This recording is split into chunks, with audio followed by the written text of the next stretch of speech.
Welcome back बच्चों, कैसे हो आप लोग। आई होप कि आप लोग मजे में होंगे। और लास्ट वीडियो लेक्चर जो था हमारा स्ट्रेट लाइन के बारे में, तो वो आप लोगों ने देख लिया होगा, ठीक है। तो उनमें हम लोगों ने पूरा जो स्ट्रेट लाइन है उसके जो पार्ट्स होते हैं, पहला दो पार्ट्स मैंने बताया था, पॉइंट्स और स्लोप। तो उसके बारे में सारी चीज़ें हम लोगों ने अभी तक डिस्कशन कर ली है, ठीक है। और उसके बेसिस पे हम लोगों ने क्वेश्चन सॉल्व करना स्टार्ट किया था, ठीक है। तो हम लोगों ने 3 एग्जाम्पल किए थे और फोर्थ और फिफ्थ एग्जाम्पल था आपका, लेकिन वो टेक्स्ट बुक में आप देखोगे तो आपको क्लियर कर समझ में आ जाएगा। तो डेट्स वाई मैंने वो नहीं करवा रहा हूँ। अब सीधा सीधा हम चलते हैं एक्सरसाइज 10.1 पे, ठीक है। ओके, तो उसमें यहाँ पे मैंने 3 क्वेश्चन लिख रखे हैं। तो वो 3 क्वेश्चन किस से क्या बोल रहे हैं और क्या कहना चाहते हैं और उसको किस तरह सॉल्व करना है वो देख ले रहे हैं, ठीक है। फाइन। तो पहला क्वेश्चन क्या है बच्चों, draw a quadrilateral in a Cartesian plane. कौन से प्लेन में बच्चों, कार्टेशियन प्लेन में हमें क्वाड्रिलेटरल ड्रॉ करना है। whose vertices are these and these also find its area। also क्या करना है, उसका एरिया निकालना, ठीक है।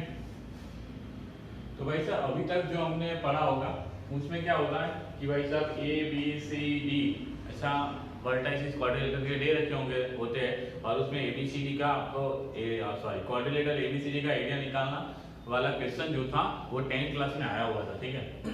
लेकिन यहाँ पे भी क्या है कि कौन सा वर्टाइसिस ए कौन सा वर्टाइसिस बी है या फिर ऐसा कोई पता नहीं है। समझ आ रहा है कुछ? ओके। तो यहाँ पे हमें क्या बोला है, पहले तो बोला है draw quadrilateral in a Cartesian plane, ठीक है। तो पहले कार्टेशियन प्लेन ड्रॉ करेंगे तो उसमें हमारे पास सीधे सीधे वर्टाइसिस सारे मिल जाएंगे कि कौन सा ए है, कौन सा बी है, कौन सा सी है और कौन सा डी। उसके बाद एरिया आप एबीसीडी क्वाड्रिलेटरल एबीसीडी का हम लोग निकाल सकते हैं, ठीक है ना। तो उसके लिए भी हमारे पास फॉर्मूला ऑलरेडी है, ठीक है। लेकिन पहले इसको प्लॉट करना पड़ेगा, ठीक है। ओके। तो बच्चों ऐसा नहीं कि ग्राफ पेपर में प्लॉट करना, आप नोटबुक में प्लॉट कर सकते हो, इतना दिमाग तो लगा सकते हो, ठीक है।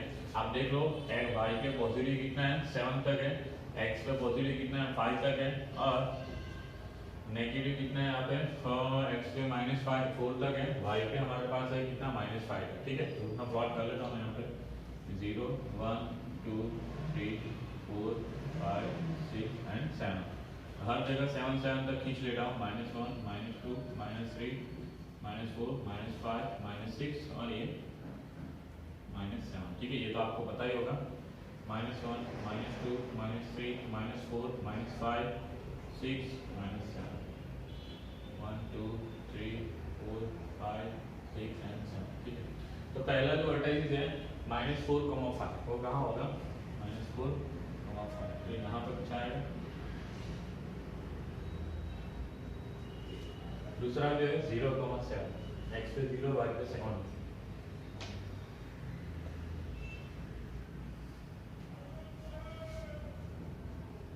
तीसरा जो है 5, -5 5, -5 यहीं पे कहीं आएगा। चौथा जो है -4, -2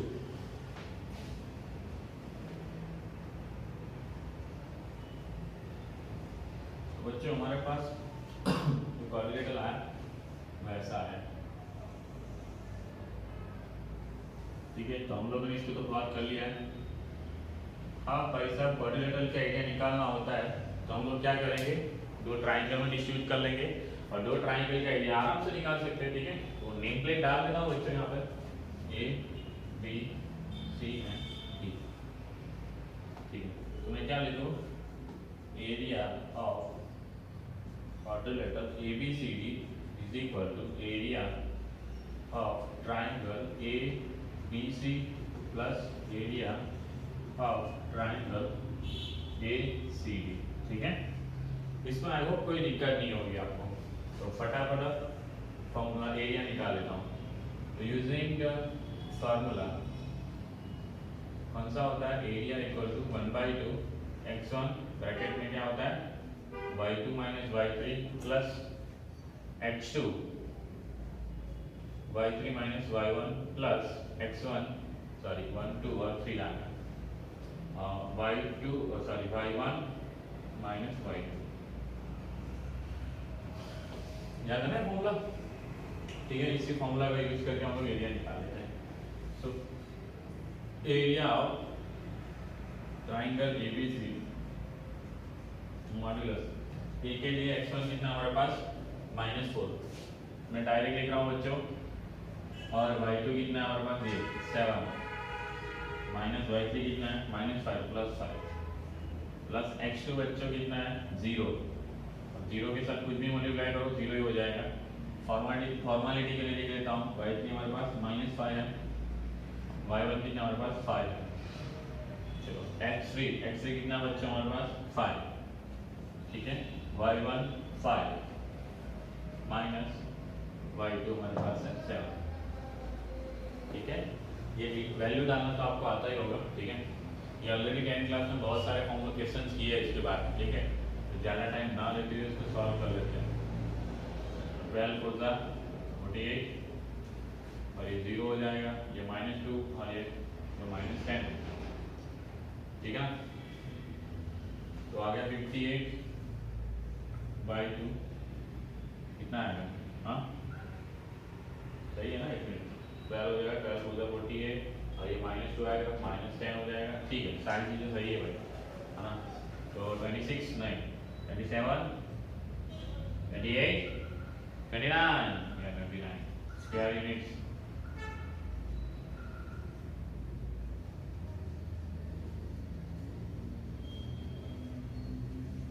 ठीक है। चलो अब क्या करना है हमें, एरिया ऑफ एसीडी निकालना।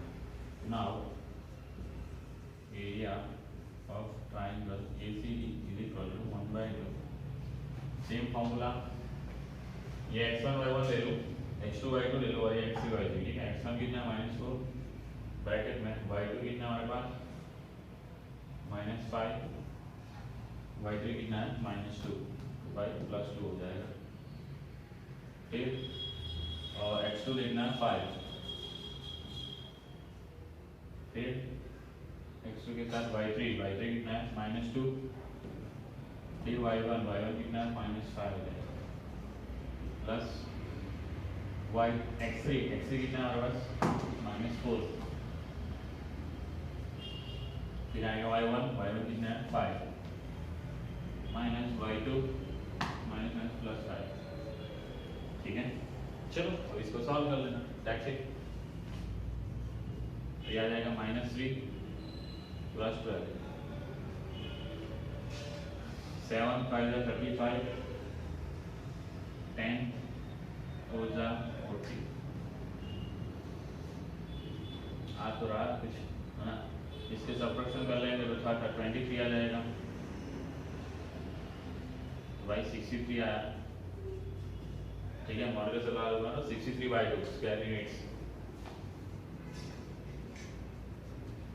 तो finally area of triangle area of quadrilateral ABCD is equal to 29 + 23 63/2,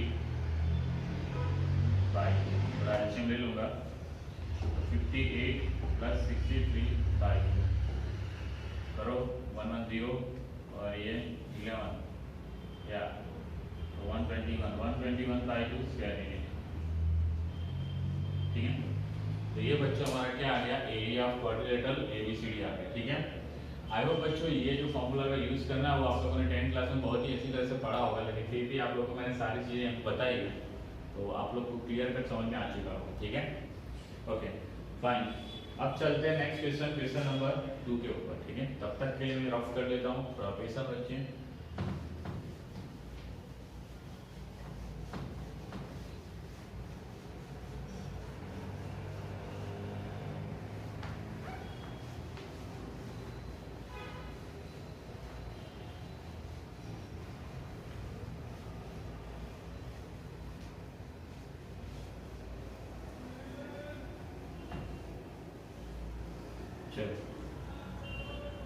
और तो क्लीन हो गया। चलो अब सेकंड नंबर का जो क्वेश्चन है उसको क्लीन करें। The base of equilateral triangle, the base of equilateral triangle मतलब ट्राइंगल का जो बेस होगा उसकी बात कर रहे हैं, तो बेस होगा वो equilateral triangle with the side 2a, मतलब तो इक्विलेटरल ट्राइंगल की सारी साइड की लाइन कितनी है हमारे पास 2a, lies along the y-axis such that the midpoint of the base is at the origin. Find the vertices of a triangle, ठीक है। तो इसे पढ़ता हूँ, ध्यान से सुनना। The base of a equilateral triangle, base of the equilateral triangle with the side 2a lies along the y axis. मतलब जो बेस है ना हमारा, वो कहाँ पे लाइज कर रहा है? y एक्सिस पे लाइज कर रहा है। किसका? इक्विलेटरल ट्राइंगल का। सच दैट इस तरह से लाइज कर रहा है कि जिसकी वजह से the mid point of the base is at origin. क्या होना चाहिए आपका? मिड पॉइंट जो है ओरिजिन होना चाहिए। क्या होना चाहिए बच्चों? ओरिजिन। ठीक है, तो मिड पॉइंट ओरिजिन होना चाहिए, वैसे हमारे पास लाइज करना चाहिए। ठीक है, तो भाई सब फिगर बनाने की ट्राई करता हूं मैं। तो मान लो ये हमारे पास है एक्स एक्सिस और ये वाई एक्सिस। ठीक है, हमें क्या बोला है कि जो ट्राइंगल है उसका जो बेस है, उसकी बेस जो है वो बेस कहाँ पे लाइज कर रही है? वाई एक्सिस पे लाइज कर रही है। कहाँ पे लाइज कर रही है? Y axis. तो इसी तरह से आएगी और इसका मिड पॉइंट ये हो जाएगा। तो ये ट्राइंगल बन सकता है ऐसे, या फिर इस तरह से भी बन सकता है। ठीक है ना? ओके, अब बच्चों साइड की लेंथ 2a बोली है, तो ये भी 2a होगा, ये भी 2a होगा, ये भी 2a होगा और ये भी 2a होगा। तो ये भी 2a होगा। बच्चों यहाँ पे इतना a और इतना a ले सकता हूँ क्योंकि मिड पॉइंट बोला ना ओरिजिन, पूरा 2a हो जाएगा a प्लस a। ठीक है, आई होप कि यहाँ तक आपको क्लियर है, समझ में आया होगा कि जो इक्विलेटरल ट्राइंगल है उसका जो बेस है वो कहाँ पे लाइज कर रहा है? y एक्सिस पे। इस तरह से लाइज कर रहा है कि जिसकी वजह से जो ओरिजिन है हमारा वो क्या बन रहा है? मिड पॉइंट बन रहा है बेस का। ठीक है, फाइन। तो इसके नाम दे दूं तो भाई ए बी और ये सी ले सकता हूं और यहाँ पे मैं बी बेस कर दूं। ठीक, ओके। तो अब बच्चों में क्या करना क्या है? Find the vertices of triangle. सारे जो वर्टाइसिस है वो निकालना है। ठीक है, ओके। वैसे ट्राइंगल तो एक ही होगा, लेकिन ये इस तरफ भी हो सकता है और इस तरफ भी हो सकता है, इसीलिए मैंने दो लिए। ठीक है, फाइन। अब क्या करें? वर्टाइसिस निकालना चाह रहे हैं तो ए के जो कोऑर्डिनेट होंगे वो क्या हो जाएंगे बच्चों? देख लो, ए कहां पे लाइज कर रहा है हमारा? पॉजिटिव y एक्सिस पे, और उसका ओरिजिन से डिस्टेंस मतलब x एक्सिस से डिस्टेंस कितना आ रहा है भाई? a। मतलब वो तो y कोऑर्डिनेट हो जाएगा और यहाँ पे x पे y पे लाइज कर रहा है, मतलब 0, हो जाएगा। ठीक है, तो सेम टू सेम c की बात करो तो वो क्या हो जाएगा? 0, माइनस c हो जाएगा, माइनस c हो जाएगा क्योंकि नेगेटिव डायरेक्शन में ना। ओके फाइन, तो हमें a निकालना पड़ेगा, सॉरी b निकालना पड़ेगा। b क्या आएगा? ठीक है, ओके। तो बच्चों b और ये b लेस दोनों। तो बच्चों क्या कर ले? b जो है बच्चों कहाँ लाइज कर रहा है? x एक्सिस पे लाइज कर रहा है। हाँ, ये रहा ना x एक्सिस हमारा। तो x एक्सिस पे लाइज करने की वजह से उसके जो कोऑर्डिनेट्स होंगे वो क्या हो जाएंगे? x, 0। ठीक है, ओके फाइन। अब देख लो बच्चों, हमारे पास कोई भी पॉइंट ले लो, ये a और b, उनके बीच का डिस्टेंस हमारे पास 2a है। ये पूरा नोन है, बस इसको निकालना है, अननोन को, x को निकालना है। ठीक है, तो ये जो सारी चीजें हमने सारी चीजें कहाँ की? फिगर में की। तो बच्चों याद रखना, हमें इसको लिखना नहीं है, तो हम लोग क्या लिखेंगे? From figure. फिगर को सही तरीके से बना लेना। हाँ, जो भी चीजें आपको नहीं लिखनी होती है उसके लिए आप लोग लिख लेना फ्रॉम फिगर। ठीक है, जैसे हमने ट्राइंगल के जो वर्टाइसिस लिए a b c, ठीक है, उसके कोऑर्डिनेट हमने निकाले, a के a, 0, b के x, 0 और c के हमारे पास 0, -a। ठीक है, तो वो सारी जो चीजें हैं हमें लिखनी पड़ती है, राइट। लेकिन आपको लिखना नहीं है तो फिगर प्रॉपर्ली बना लो और लिख लो फ्रॉम फिगर। ठीक है, तो सारी चीजें आ जाएगी from figure. AB is equal to 2a, क्या भाई साहब? AB is equal to 2a। ठीक है, using distance formula,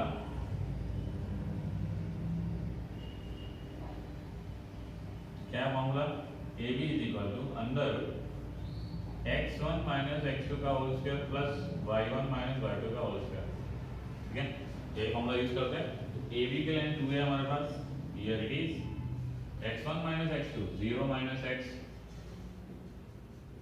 plus a - 0। तो दोनों साइड स्क्वायर कर लेंगे तो स्क्वायर रूट हट जाएगा। तो 4a² इज इक्वल इसका x² और इसका a²। ए स्क्वायर को यहाँ लेके जाऊँ तो a square is equal to 4a square, sorry x square is equal to हमारे पास आ जाएगा 4a स्क्वायर माइनस ए स्क्वायर, तो आ जाएगा हमारे पास 3a स्क्वायर, तो x इक्वल आएगा प्लस और माइनस √3a, ठीक है। तो x की वैल्यू आई प्लस √3a और x की वैल्यू आई माइनस √3a, तो हम लोग ऐसा लिख सकते हैं, so coordinate of p x, 0 is equal to b √3a, 0 and b dash x dash, 0 is equal to b minus √3a, 0, ठीक है ना। पॉजिटिव आएगा तो इस तरह से हो जाएगा, नेगेटिव लगे तो ये वाला कोऑर्डिनेट ले लेगा, that's it. So finally of triangle ABC and triangle AB dash C are A कितना आया 0, a, B √3a, 0 and C 0, minus a and a 0, a, b minus √3a, 0 and c 0, minus a respectively.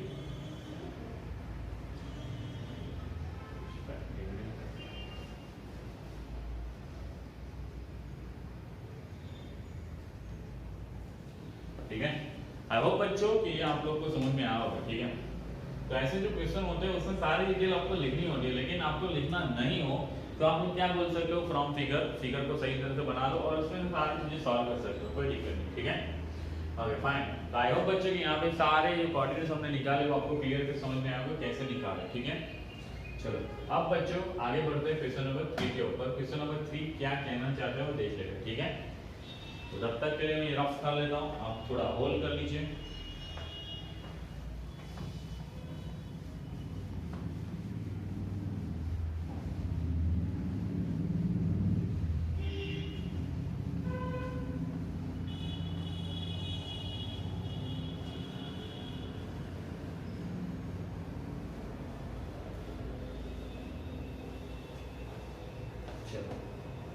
ठीक है, एक minute recording देख लेता हूँ हो रहा है कि नहीं हो रहा, हो रहा रिकॉर्डिंग हो रहा है, ठीक है। चलो क्वेश्चन नंबर 3 क्या कहना चाह रहा है देख लेते हैं बच्चों। Find the distance between point P x1, y1 and Q x2, y2 when PQ is parallel to y axis। जो PQ है पैरेलल टू क्या है, y axis है, and PQ is parallel to x axis, तब उनके बीच का distance निकालना है, ठीक है। ओके फाइन, कोई बात नहीं।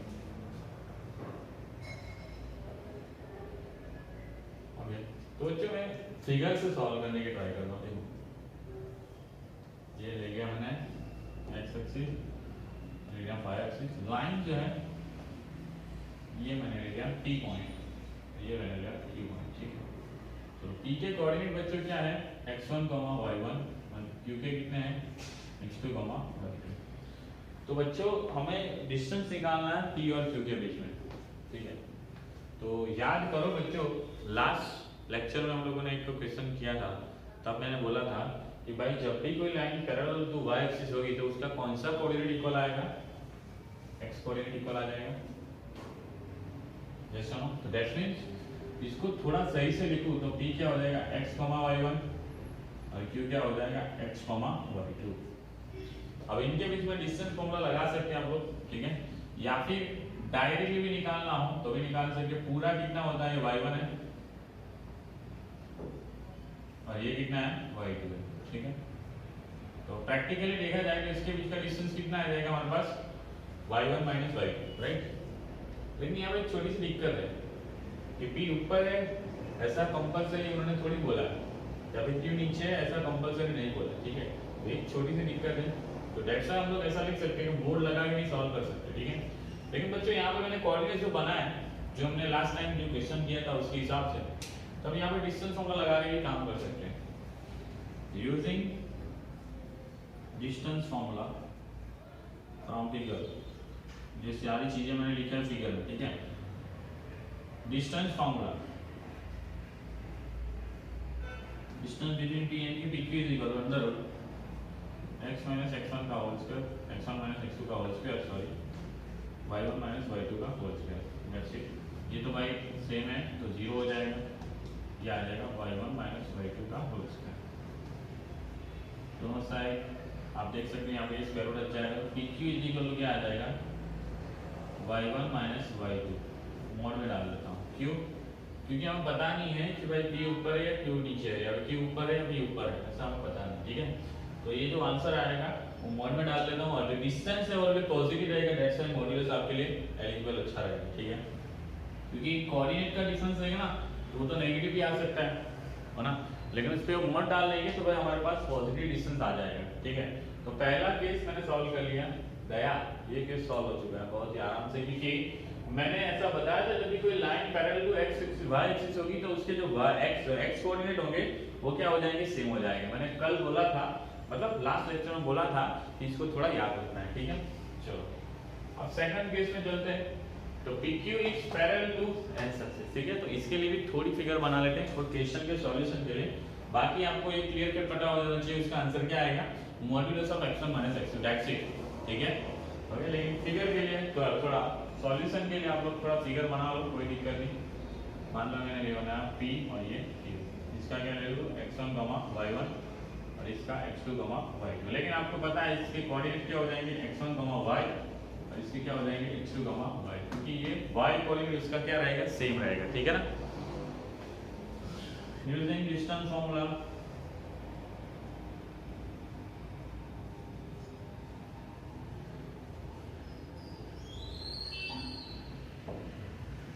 PQ डिस्टेंस इक्वल टू अंदर क्या है x1 माइनस x2 का whole square plus y minus y का होल स्क्वायर, ठीक है। तो ये तो जीरो हो जाएगा, बचा के अंदर स्क्वायर रूट हटा देंगे, PQ जो लेंथ है पॉजिटिव आना चाहिए, दैट्स x1 माइनस x2 का मोड, ठीक है। आई होप बच्चों कि ये क्वेश्चन आपको क्लियर कट समझ में आ चुका होगा, ठीक है। तो ये जो था वो हम लोगों ने लास्ट एग्जाम्पल जो किया था उस पर थोड़ा सा डिपेंडेबल था, जिसकी वजह से हमारे पास इजीली सॉल्व हो चुका, ठीक है। Okay fine, okay. तो बच्चों हमने यहाँ पे 3 क्वेश्चन कंप्लीट किए, ठीक है। तो और एक क्वेश्चन ले लेता हूँ जिसकी वजह से वीडियो की लेंथ थोड़ी सही बन जाए और आप लोग को थोड़ा सा सेटिस्फेक्शन हो जाए कि भाई इस वीडियो लेक्चर में इतने क्वेश्चन तो किए, ठीक है। तो अब बच्चों हम लोग देख लेते हैं 4th नंबर का क्वेश्चन। तो 4th नंबर का क्वेश्चन क्या कहना चाहता है वो देख लेते हैं, ठीक है।